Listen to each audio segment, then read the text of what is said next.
Day 2.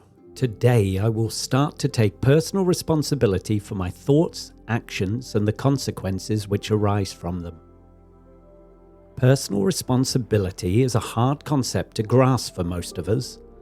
There is always someone to blame for how I'm feeling, how much money I have or don't have, why I can't get a job, why I can't pay my bills, why I can't find somebody to love me, why I'm in debt, why my wife left me, why a loved one died, why the world's in such a terrible state, why I'm afraid, why someone was murdered, etc. But who is really to blame? Blame. Feel or declare that someone or something is responsible for a fault or wrong. If we take a long, hard look at our lives and the people who have been connected to our lives in one way or another, we can always find someone to blame, and that makes us temporarily feel better. The capitalist scoundrels are to blame for the state of our economy. Muslims are to blame for the West living in constant fear of a terrorist attack. Christians are to blame for everything. Banks are to blame for me losing my house. The government is to blame for me not having a job. Large corporations are to blame for destroying the rainforests, etc., etc. So now we have that out in the open.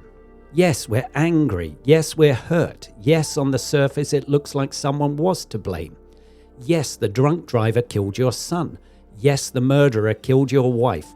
Yes, the child molester raped your daughter. Yes, the terrorist blew up your family. These are facts. These we accept. Terrible as they might be to us, they have happened. So who do we blame? Of course, we must blame the perpetrators. We must bring them to justice. Yes, we must.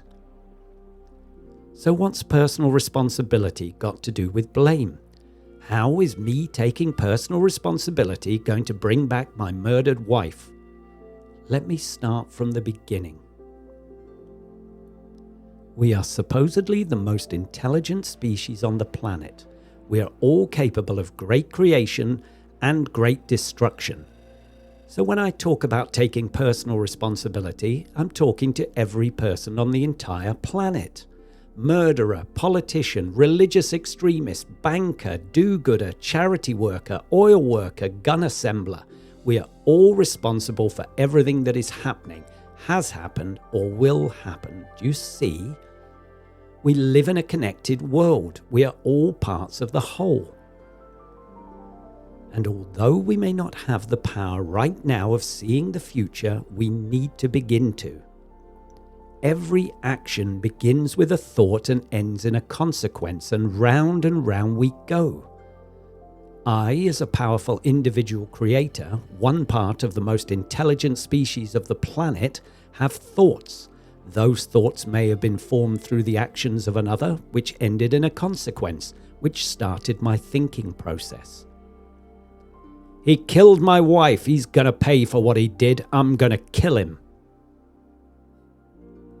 Can you see the stupidity of statements such as an eye for an eye? How childish and at the same time so destructive. Most people talk of taking responsibility for your actions, but forget that every action is preceded by a thought and ends with a consequence. And anyone who says, "I'm sorry, I wasn't thinking," is not telling the whole truth. Sure, you may have appeared to just act without thinking, but I guarantee there was a thought which triggered it, even if the person suffers from a delusional mental illness. We never look forward to see the consequences of our actions. For some reason, that is unimportant. I'm sure the inventor of gunpowder, which was apparently in China in the 9th century, could not have foreseen the murder of 27 people at a school in Connecticut in the US in December 2012.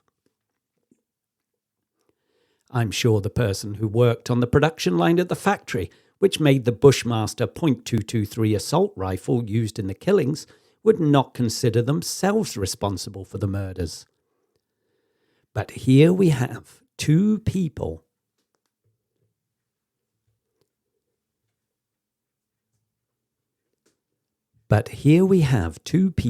separated by oceans and land over 7,000 miles and 1,200 years apart, connected by an event that neither of them could have foreseen.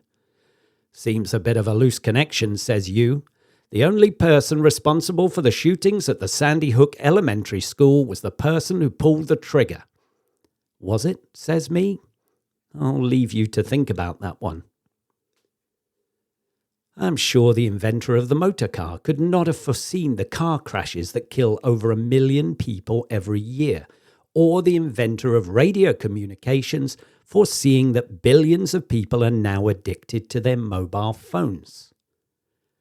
Connecting personal responsibility for consequence over hundreds or thousands of years seems like a crazy idea, and indeed it is, even if we can prove a definite link. We live in the present, we live right now, and personal responsibility exists right now. That's why we can only take personal responsibility for thoughts and actions which exist right now. But that doesn't mean we shouldn't be rolling the thoughts forward to see if our actions will have any negative consequences in the future. Impossible? Let's go into this more deeply.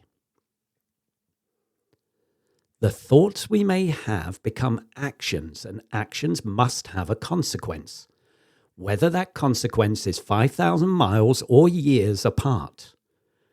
So let us begin to look at our thoughts carefully and not hand responsibility to others for the consequences which may arise from them.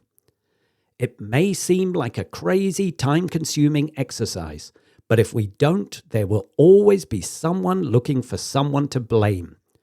Wouldn't it be a shame for the amazing human race if that person was us?